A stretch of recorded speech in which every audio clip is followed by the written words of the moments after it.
We need really strong numbers, in my opinion, at a massive, large event. If we can stall it for a while until we get closer to an election, tidal wave of opposition to this and massive numbers at events. It's the only way to turn these situations around. That's not my perspective. That's just the way that it is. You know, your beautiful area at Strickland, if there's any Crown land around that, it'll be able to be claimed and bulldozed by Darkinjung Land Council if this sets a precedent. So we really need to go this Aboriginal set. It's the biggest thing. None of us, me, Lisa. If you had a true connection with a friend, you would hope that would be mutually beneficial, that it would work for both of you. It wouldn't just be one-sided. And if we're going to talk nature connection, let's talk about what we can give back to nature.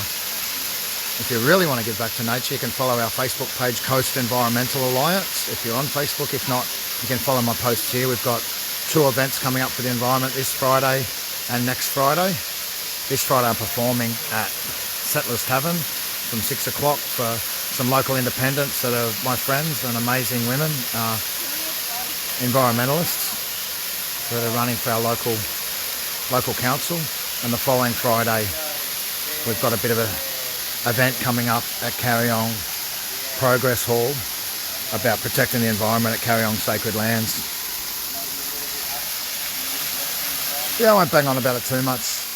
Again, if we're talking nature connection, guys, let's talk about what we can give back in a real intangible way. I don't expect everyone to be an activist like me. I don't even encourage it. It's bloody hard work and a lot of sacrifice, and not everyone's cut out for it. But if you can get behind the people that are willing to do the hard work, they're willing to make that sacrifice,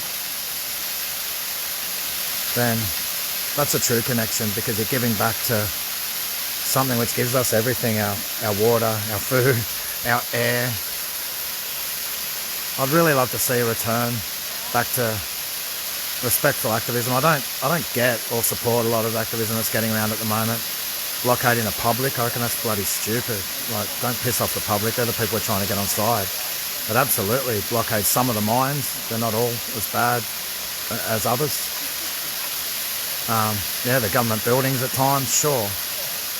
Don't upset the public. It's the public that we want to get on side. Time after time on the Central Coast, we brought people together, families, kids, for peaceful but staunch activism and actions. We call them peaceful community protests. Well, don't even use the word protest. We don't want that stigma. Nick's just climbing to the top. Be careful, man. Really slippery. And we get an incredible variety of people turning up from both the Indigenous community and the rest of the community. And people say nothing else has worked, so now we're blockading the public and the harbour bridge and all that, and spray painting things. Heaps has worked. Say that to Martin Luther King, say that to Gandhi, say that to Bob Brown, that nothing else has ever worked.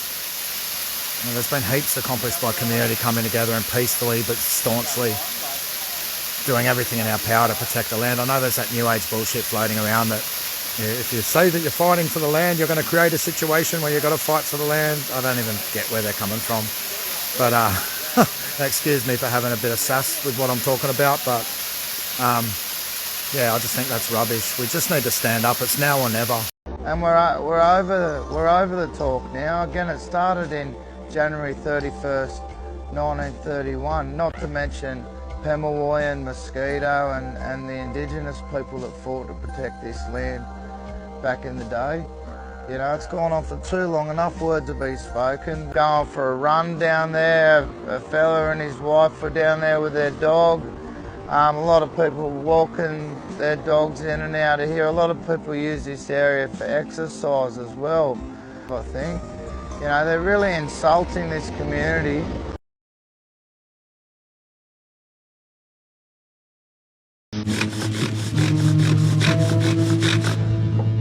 We just can't keep going the way we're going. It's unsustainable. COVID is one thing. It's one of the threats that a lot of us preppers thought was coming, and we'll write about that one. I think the next is environmental and potential economic collapse. Maybe things have got to come crashing down before they can get better.